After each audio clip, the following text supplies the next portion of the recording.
I really want to start with a turning point in Galileo's life, the publication of Sidereus Nuncius, his telescopic discoveries in 1610. This quickly turned into an appointment as court mathematician and court philosopher to the Tuscan Grand Duke, and positions that he held for life. These two titles are actually rather incongruous. Mathematics at the time was a fairly unimportant and obscure part of philosophy, while philosophy was the theory of everything.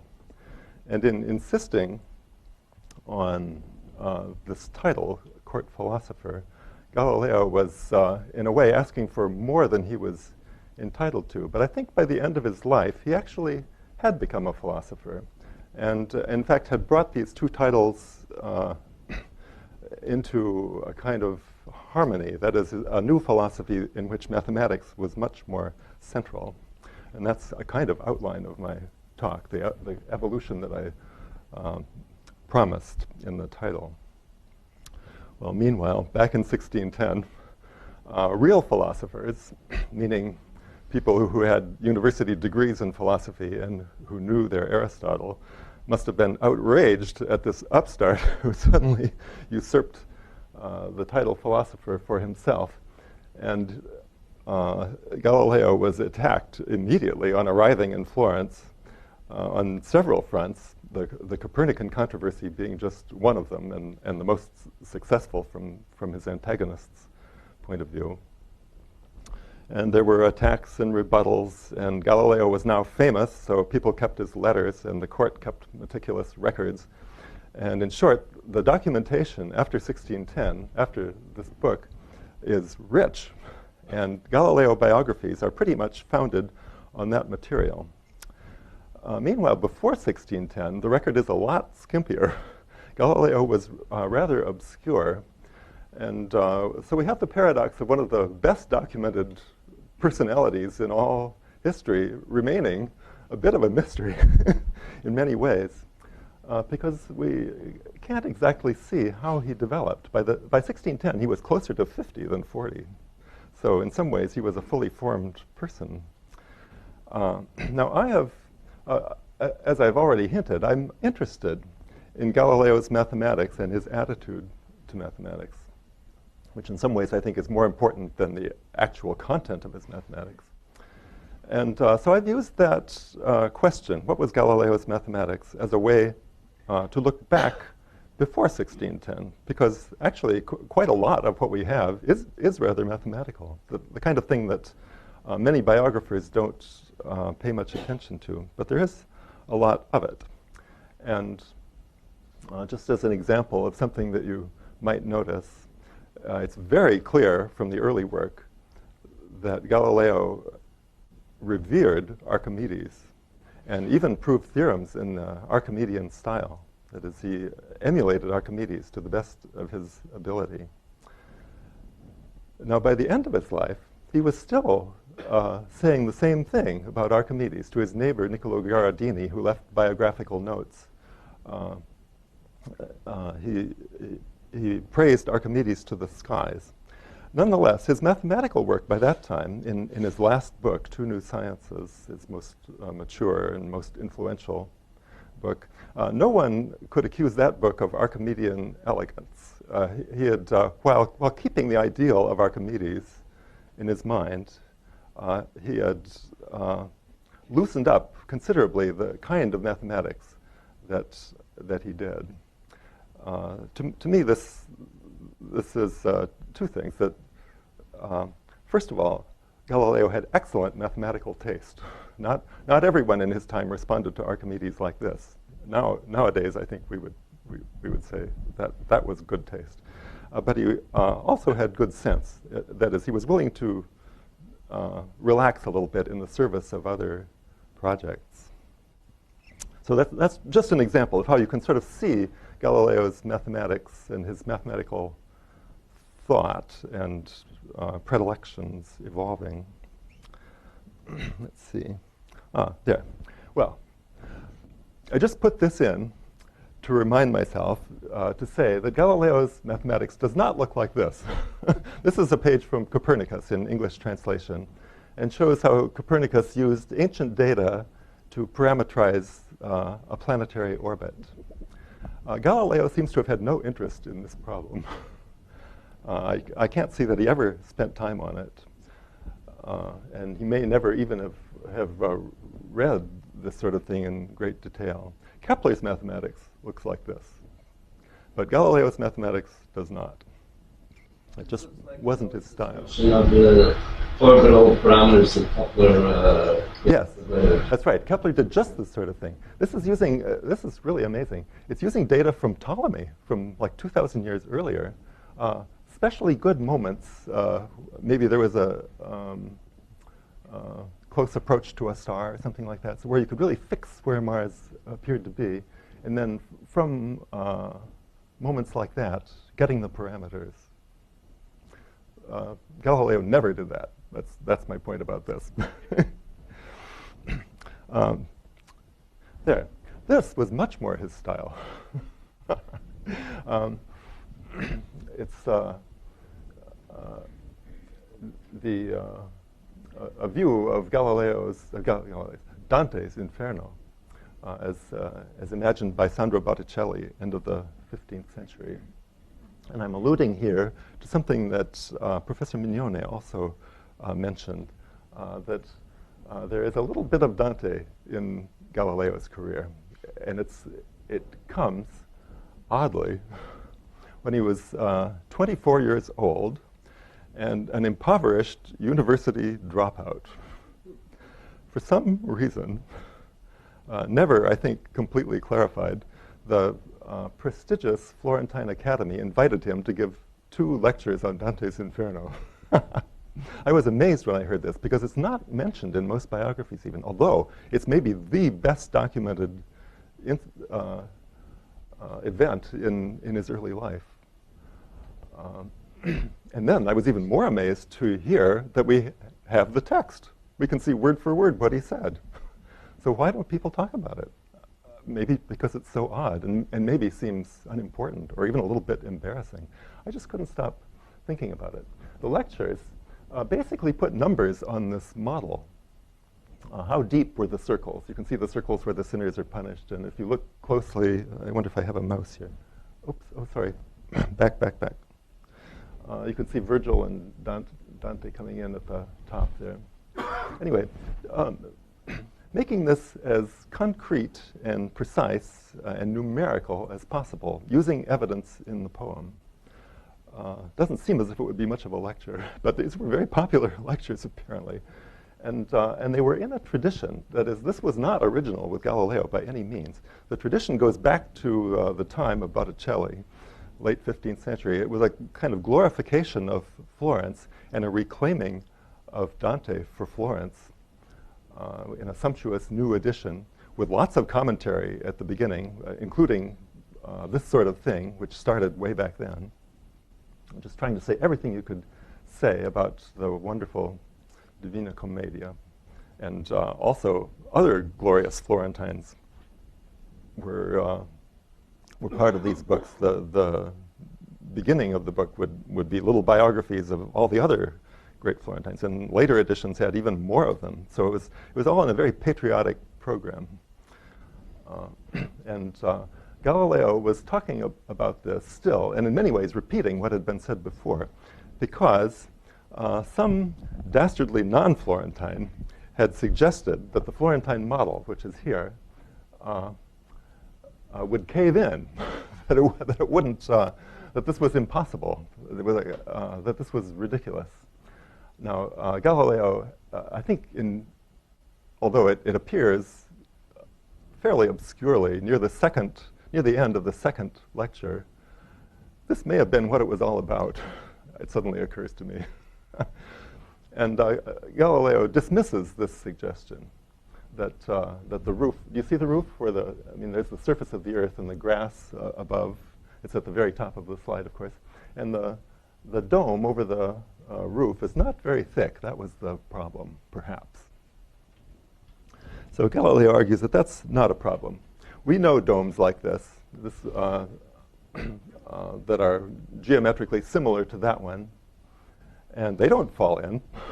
Like, take Brunelleschi's dome, which even looks oddly reminiscent of the Inferno with its circles and depiction of the Last Judgment and so on. Anyway, everybody knows that is stable. So, case closed as far as the Inferno lectures went. I think rather soon after this, Galileo noticed that there was a problem. And the problem had to do with scaling up a dome of human size like this to something the size of the Earth. Because, and this is a fundamental physical insight too, when you scale things up, different attributes may scale differently.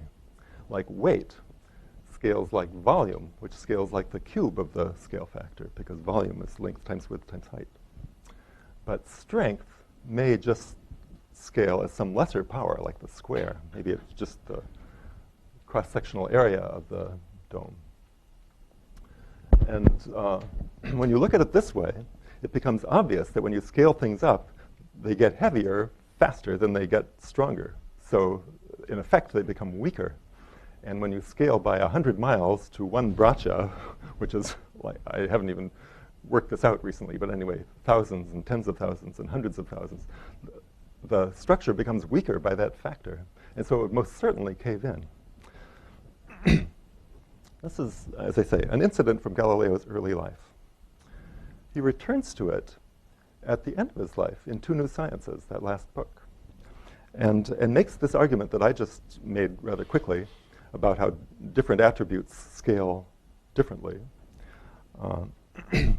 Makes that, but not in the context of the Inferno. He chooses other things, like animals. Large animals are basically scaled up versions of small animals, aren't they? So this is a problem for them. They're too heavy for their strength, unless you do something else, like make the bones thicker. So that's what this very successful drawing is meant to show. Large animals would have to have rather clunky bones in order to hold themselves up and not break under their own weight. Well, this seems to me a very interesting and wonderful connection between Galileo's early career and his final achievements. The thread of, well, I mean, what's happened here? First of all, he's discovered something fundamentally interesting, something that you can see in chapter 1 of every introductory physics book, the idea of scaling and the idea that things don't scale, that not all things scale the same way. It's the one of the bases of nanotechnology, for example. When you make things really, really small, they're not just miniature. They may even have different properties just through being small. So this is quite an important thing. And not as silly as it looked when it was just the Inferno. Another thing, and this is so kind of mind-boggling that I don't know when he realized it, but mathematics in this example has taken a leap from just numbers in some specific instance, like describing very precisely the Inferno. Suddenly, it's talking about something of much wider applicability and much greater generality. So this sudden expansion in what mathematics has to say must have been so startling to him that, as I say, I'm not sure he even realized it at first. Although by the time he wrote Two New Sciences, he certainly did, because he was by this time applying it very fluidly to other things. He never had to mention the original one, which would still have been an embarrassment, I think, to recall. Unless I've said somewhere, by that time, there may have been no one left alive who had even heard those lectures, so he just kept it quiet. And they were only discovered in the 19th century. And that is, he never told anybody about them, and no one knew about them until they were published in France finally in 1855. And it was briefly thought that maybe they weren't even genuine. But then someone pointed out that it was Galileo's own hand. He had written this out in a very distinctive hand, so no no question. And as I say, thoroughly documented incident from his early life that's largely ignored. Where were they discovered? You know? Where? No, I don't. But since they were published in France, let's see. A lot of materials were brought, a lot of Galileo materials were brought to France in Napoleon's time. And most of it was returned. Like the documents of his trial were briefly in France. These should have been in the records of the Florentine Academy, so I don't see why those would have gone to France. So I did look. I was trying to think, how were they discovered then? So I went as far as finding out who published them, but more than that, I don't know. And I got this from Antonio Favreau's great collected works of Galileo in 20 volumes. This is the Infernal Lectures are in volume 9, and the introduction to the Infernal Lectures tells us a little bit, but not the details of how they were discovered, and I would like to know.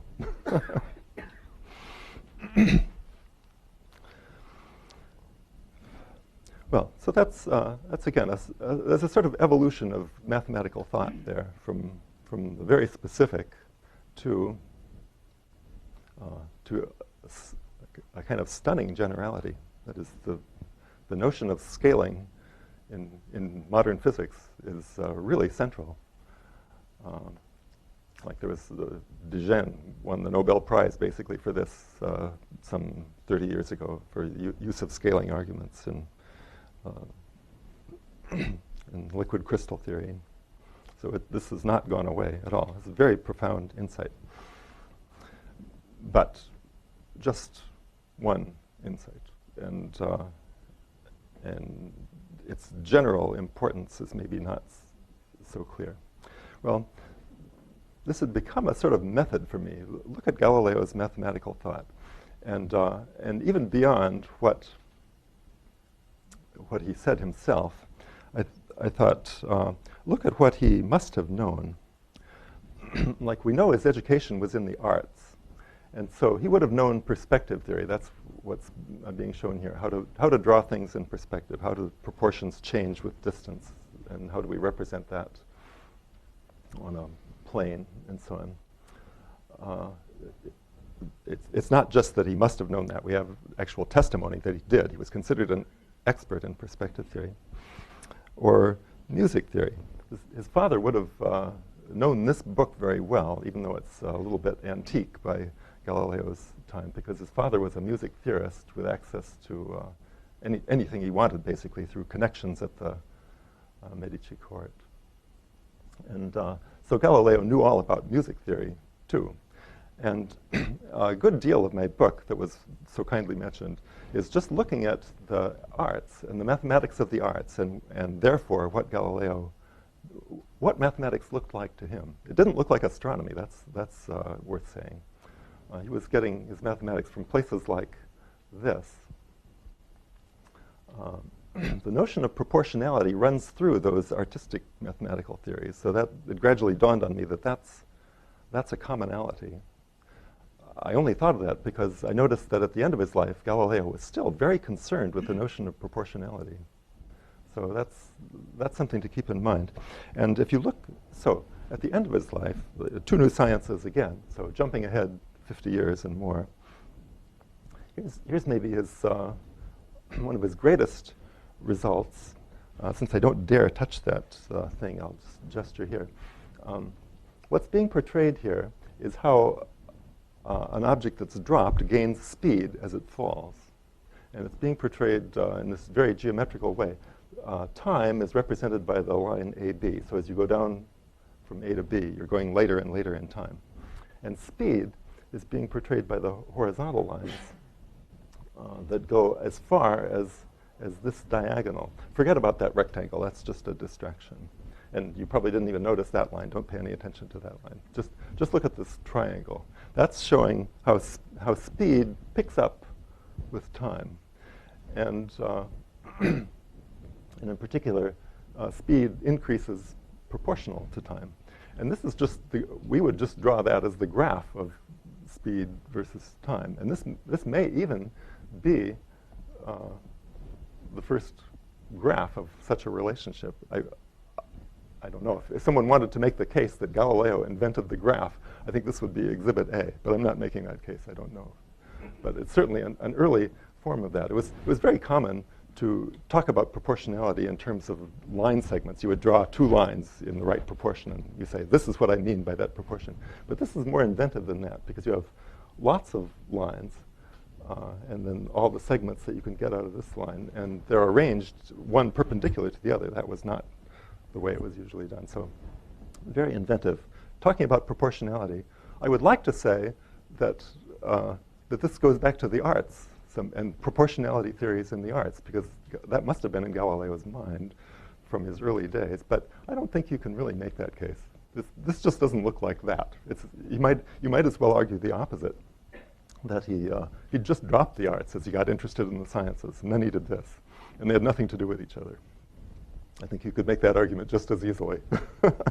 and this, for me, was a great disappointment as I was trying to finish my book. I had gone into this study of the arts and what that must have meant for Galileo, thinking, maybe naively, that that if I just knew all about that, then I could see what happened.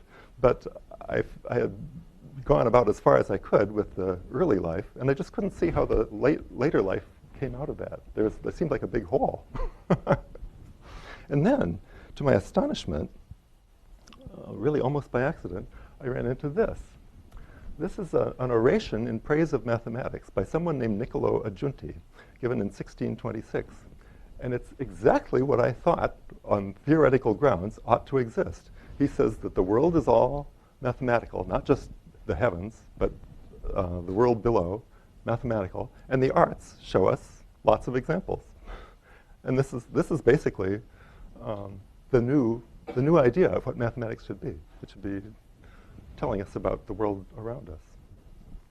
I was so happy to see this, because it seemed to confirm what I had hoped.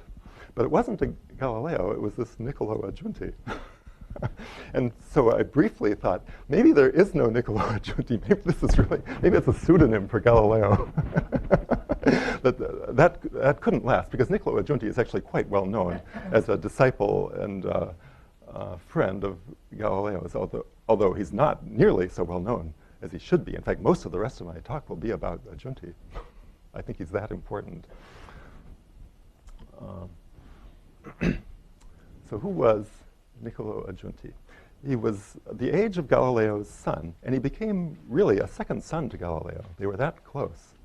He graduated from Pisa in philosophy, 2 degrees actually, philosophy and canon law, in 1621. Immediately joined the Medici court because he had the reputation as a great debater and a great intellect and a very feisty young person. And he must have met Galileo immediately. And by 1624, when we have the first letter after Galileo went to Rome, and they just couldn't stay apart, apparently. He wrote letters. And this letter is so affectionate. You can tell he's just like one of the family. He mentions other family members that he's been talking to and so on. So Aggiunti and Galileo were immediately close. And he was a trained philosopher, as I said. Galileo appointed him professor of mathematics in 1626, although he was not trained in mathematics especially. I mean, his degree was in philosophy. And that was the occasion of this oration in praise of mathematics. So I thought, so here's this philosopher, mathematician, friend of Galileo, witness to the early scientific revolution, when I think what the scientific revolution was is exactly a revolution in the philosophy of mathematics. This was just too good to be true. And he left 2 volumes of manuscripts that have never been studied. Isn't that unbelievable? So 2 years ago, I was in Florence. I shouldn't say never. They've been looked at, but I wouldn't call it study. So 2 years ago, I was in Florence looking at Gal 128 and Gal 129 in the Galilean collection. Gal 128 is scientific papers, and Gal 129 is philosophical papers. That's what you can read in quick descriptions. And I was most interested in the philosophical papers because what was, how are they thinking about it? But this was a very forbidding book, I quickly saw. So I went to Gal 128. And here's something I saw in Gal 128. It's the beginning of what turns out to be a coherent treatise on elasticity theory when there wasn't any mathematical physics of any sort. This just astonished me. What's drawn here, well, he's thinking about how strings stretch. And this is in response, apparently, to a question from Galileo asking whether longer strings break more easily than shorter strings. It's kind of an echo of the old scaling problem. When you scale a string up, does it get weaker? Possibly that was what Galileo was thinking. Anyway, so Aggiunti has this, he imagines a sort of microscopic model of what's going on when you stretch a string. And these are little cylinders, airtight cylinders with pistons in them. And so you can pull them and stretch them, but then they'll retract if you let go. This apparently was the stretchiest thing in his experience that he could use. They seem not to have had springs. Nowadays we would say springs. But he has these cylinders that he calls sifunculi. And here is the unstretched string. And then when you stretch it, what happens? Each of them stretches the same amount. They share the stretch. That's the idea that he's motivating with this microscopic model. And then he immediately geometrizes it. So here are two strings, a short one and a long one. And here are the same two strings stretched. And he says they're strained the same, to use modern language, because this is what physicists would call dimensionless strain. So he says that if you take any two parts that are equal before the stretch, and then they're equal also after the stretch, then they're uniformly strained, because that means all the little sifunculi have done the same thing. Or what turns out to be equivalent, whatever proportion they had before, they have the same proportion afterwards, which means that when two strings are equally strained, the longer one stretches more, which could be confusing, but true. So he invents the idea of dimensionless strain by thinking about it this way. And then he also invents the idea of stress. Here are two strings, a thick one and a thin one, and they're equally strained. How does that happen? Well, you have more weight on this one than on this one, because what counts is not the weight, but the weight divided by the area. That's exactly stress. So equal stress, equal strain. So he's basically invented elasticity theory. I thought that was impressive. And with that, I thought I'd understood the most important part of Gal 128, although that's only, well, no, there are other really interesting things in Gal 128. But I felt confident after this to go back to Gal 129, that philosophical volume, because that, as I said, was what I thought was should be most intriguing. And I was hoping to see, a witness at the changing of mathematics into something new. Well, that's not what Gal 129 is at all. It looks like a kind of theological treatise. It's in an almost medieval style. It argues in syllogisms and references St. Thomas Aquinas. And Antonio Favero, the great editor of all the Galileo works, suggested that it wasn't even by Aggiunti for sort of obvious reasons. It looks as if it could have been 200 years old by then. Favero points out that it's not in Aggiunti's hand and suggests that it was maybe just scooped up with Aggiunti's papers at his unexpected early death and found its way into Gal 129. And that's maybe sufficient reason why no one has spent any time on it. And I really mean it. I can't think of anyone who's ever looked at it. But it occurred to me that this could be Aggiunti's doctoral thesis in philosophy, because he was coming out of a very conservative philosophy department, and and why else would it be in his house? Such a strange book, unless it was his. It's true that it's not in his hand, but it's not in anybody's hand. It's been copied over, just a couple of notebooks at a time, as if the job of copying had been farmed out to volunteers, maybe university students, to do just one or two notebooks. The size of each section is that of an octavo notebook, and that's what Aggiunti used in Gal 128, because some of those notebooks are still bound in Gal 128. So the handwriting evidence didn't seem to me enough. And so this is obviously speculation, but if this really is a Giunti talking, if it really is his philosophy thesis, then it tells us what a Giunti was like when Galileo met him. And he was, as it turns out, looking at questions that would have interested Galileo.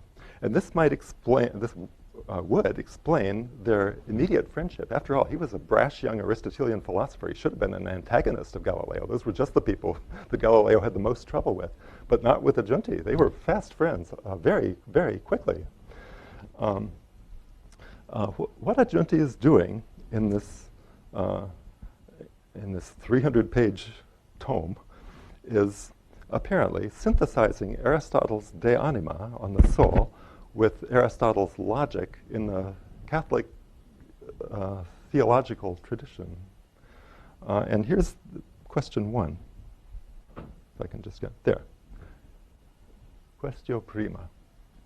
Whether logic is in the nature of things and is necessary for the acquisition of other knowledge. It develops that he's thinking about how we know things. Where does our knowledge come from? Well, we get sensory information, but then we have to do something with it. Is logic necessary for that? So that's one of the big questions put right at the beginning. His idea is that there are two kinds of logic. I think this is maybe original with him, although I would be delighted to know more. He distinguishes artificial logic and natural logic. Natural logic is what is kind of effortless, I think. The senses just do it. The way in the optic nerve, a certain amount of computation takes place. Obviously, he doesn't mean that, but we too think that happens. There's a kind of natural logic that before we are even conscious of things, it just happens. And then there's our conscious working on things. That's artificial logic. He argues that the angels don't need artificial logic because their natural logic is so powerful that they apprehend things completely and immediately. And maybe Adam had that kind of natural logic. He raises the question without saying. But we don't. We need artificial logic.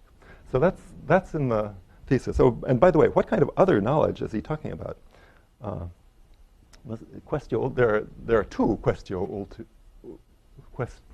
two last questions. This is one of them, but they're both rather like this. It's about the immortality of the rational soul. So he's talking, and this would be a typical question in a philosophy department, apparently. So he's talking about that kind of knowledge. Can we know that we're immortal? But it's all argued at such a plane of abstraction that it could apply to any kind of knowledge. And Galileo had just been dealing with such questions in the context of the Copernican controversy, where he argued that we read the book of nature as the work of God. God talks to us not just through Scripture, but through his works. But how do we read the book of nature? That's what a Giunti was theorizing.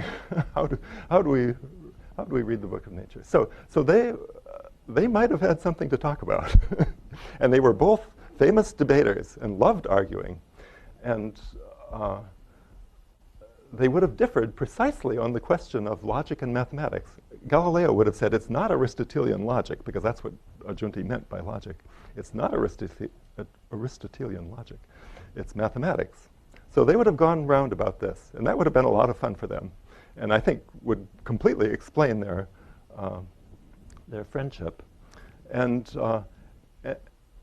would explain how a Giunti came to be appointed professor of mathematics when he wasn't really a mathematician. It's because they had this new view of mathematics now. A Giunti was won over, that's very clear. And therefore, mathematics assumed a philosophical place that it had never had before. It took the place of artificial logic, which is the basis for everything we know. So you find in the oration, for example, Giunti says, everything we know is through mathematics, whether you like it or not, he says. This truth may be difficult, but I assure you. So that's my reconstruction of what happened when Aggiunti met Galileo, and they argued, and suddenly mathematics took on more philosophical heft than it had ever had before, partly as a descendant of medieval theological notions, which it replaced in this new philosophy. That's my suggestion. So here's how Galileo talks about mathematics in maybe his most famous passage ever. It's from a book published in 1623, 2 years after he met Aggiunti. He doesn't say this before. This is, I think, the first place I know where he talks about mathematics with such universality. I'll just read it out since it's so beautiful. Philosophy is written in this grand book, the universe, which stands continually open to our gaze. But the book cannot be understood unless one first learns to comprehend the language and read the letters in which it is composed. It is written in the language of mathematics, and its characters are triangles, circles, and other geometric figures, without which it is humanly impossible to understand a single word of it. Without these, one wanders about in a dark labyrinth. Incidentally, in Il Saggiatore, he says this to Sarsi, his antagonist in the book, but he's talking about arguments that Sarsi has made that are mathematical. It sounds as if he's talking to someone who doesn't know about mathematics, but he's not. So it's rather, I mean, it's not clear why this is there, except that this was very much on his mind, I think. This is the book that was first published anonymously, right? No, Il Saggiatore was, no, that was much earlier. There is such a one, yes. It's interesting that he equates the language of mathematics with geometry rather than... Yes, the characters are, right. He was never an algebraist. Geometry was for him mathematics, yeah. Today, I mean, if I were completing, if you wrote that sentence and left a blank there... Yeah, its characters are X and Y and Z. Right. No, he doesn't say that. Symbols. Yeah, right. Yeah, there's so much to notice. So this is evidence. I have two little excerpts pointing out that the appointment of Aggiunti was really the establishing of a counter chair in philosophy. That is, the chair in mathematics wasn't just mathematics anymore, that they envisioned a new philosophy that had mathematical content. So this is in a memorial oration 2 years after Aggiunti's death. The dean describes how Aggiunti, after the lectures, would then spend time with his students going over philosophical questions. Not usually what a teacher of mathematics would be doing. And Aggiunti himself says this. This is in a letter just a year after he took the post, a letter to Galileo in which he makes it pretty explicit that it's counter to Aristotle. After the usual lesson in geometry, I've started to propound and resolve some physical problem, but that means some philosophical problem, I guess, since quickly we run into Aristotle. I mean, as the theory of everything, Aristotle talked about physical problems, of course. Well, okay, I think that's really all I had to say. Maybe I'll just finish by saying that thinking about Galileo's mathematics and his mathematical style seems to me to be a very fruitful way to look at him. There's lots of material, and it typically isn't much talked about because the people who usually write biographies kind of skip over the mathematics. So there's interdisciplinarity for you.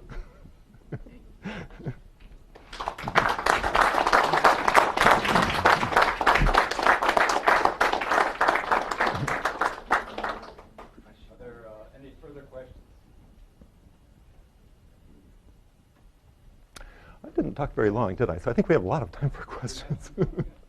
Yeah, Nick. I have a question about atomism. Does atomism feature at all? I mean, this is the crucial moment around the Saggiatore with issues of scaling. Excuse me. There's you talked about scaling down as well as scaling up. Right. And I know I was very surprised to see in the Gal 128 the use of vacuums as vacuum chambers. I mean, that's a really provocative topic. What is a vacuum at the time? It might just be rarefied if there was a little air in there, but... Right. But is there an idea that there's a physical limit to mathematization? Well, atom, meaning not cuttable, sort of suggests, I guess, a limit to how small you can go. But in Two New Sciences, Galileo sort of packs all his old material into Two New Sciences, and he does talk about that, as I'm sure you know, whether maybe the reluctance to form little vacua is what holds matter together, whether the cohesive forces that make solid solid is really the vacuum. And he even argues against that, I believe,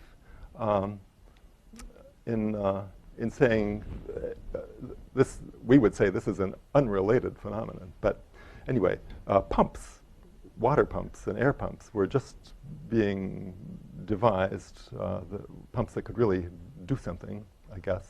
And if you try to pump a column of water up, you can't get higher than 10 meters, about 30 feet. And then it's, well, I was going to say it breaks. That's what Galileo said. I'm not so sure. I mean, it cavitates, really. Gas in the water comes out and forms a bubble. But anyway, I think he argued on this basis that the forces, the vacuum forces between particles was not all that strong. No stronger than you could generate yourself with a pump. And that couldn't be what makes solids solids, because solids are so strong, some of them. So he's very, very fascinated with the microscopic, yes, in various ways. And there are ingenious arguments about infinity, which people look at in retrospect and say, "Wow, that's Georg Cantor's argument." The book is a little bit undisciplined. Some of it is just, he takes up things and leaves them. But the microscopic is certainly a big topic with him, and I can't think that I've noticed anything very good there. But I bet there is something there. I mean, I haven't drawn any kind of surprise out of that. Yeah. Did you come across any references to Galileo as an astrologer? He did make horoscopes for his children, and he certainly knew how to do it. That's what he was teaching, pretty much, I think. I mean, a professor of mathematics, that's what he was at Padua for 18 years, was mainly there so that so that medical students in particular could learn to cast horoscopes correctly. So he knew how to do it. And this, people have talked about, I sense a little diffidence about this topic, because people don't want Galileo to be an astrologer. And he certainly didn't have the confidence in astrology that Kepler did. I can't think of any place where he sounded confident. And there's an interesting letter, I've forgotten by whom, from his days in Siena after the trial in late 1633, when he was there as a guest of the Archbishop and trying to recover from the whole trauma of the trial. The topic of astrology came up, and he was very disparaging on that occasion. But that was pretty late in his life. So I don't know if that evolved. I've seen that letter, and I tried to at one point to write a paper just for a course in the history of astronomy that I was taking. I actually did an early translation of that letter. But I tried to make the case that his interest in astrology led him to want to observe the heavens, and sort of led him to I won't say look for a basis for astrology, but to basically to use his senses to more deeply understand the natural world around him. And in a sense, I mean, I was an astronomy student at the time. In a sense, I was trying to there's always this chasm between astronomy and astrology. And people don't want to go there. Astrology, but I tried to make the argument that at least astrology initially was based on observation. It's no longer based on observation. In fact, it uses old tables describing the movements of celestial bodies that aren't even accurate anymore, but I tried to at least give astrology a little bit of credit for at least providing the foundation for Galileo to want to observe the heavens in the first place. I think that's a better description of Kepler than it is of Galileo. Yeah. I can't think of anything that really affirms that in the case of Galileo, where Kepler is very explicit. I wasn't really able to make that argument. Yeah. You know. I was going to ask you if I seem to have represented the letter correctly, where he finally, at age 70 roughly. Yes. And basically, at least he was re-examining it, but still Yeah. in my opinion, he still owed something to Galileo was remarkably uninterested in astronomy, actually. In 1607, this was just before he turned the telescope on the moon. In 1607, he wrote a kind of defense against one of his students who had plagiarized one of his books, he said. And this student, unfortunately, had observed the nova of 1604 before Galileo had. In fact, he was the first one in Padua to do it. So he was kind of, I guess, famous as an astronomer. And Galileo says, in leading up to his main argument, which is defending himself, all credit to the first observer, but it may well be asked whether someone with an ambition to excel in the mathematical sciences should spend every night of his life looking over the roof of his house on the chance that some new object might appear and someone else get the glory of that discovery. Of course, 3 years later, he was doing that himself.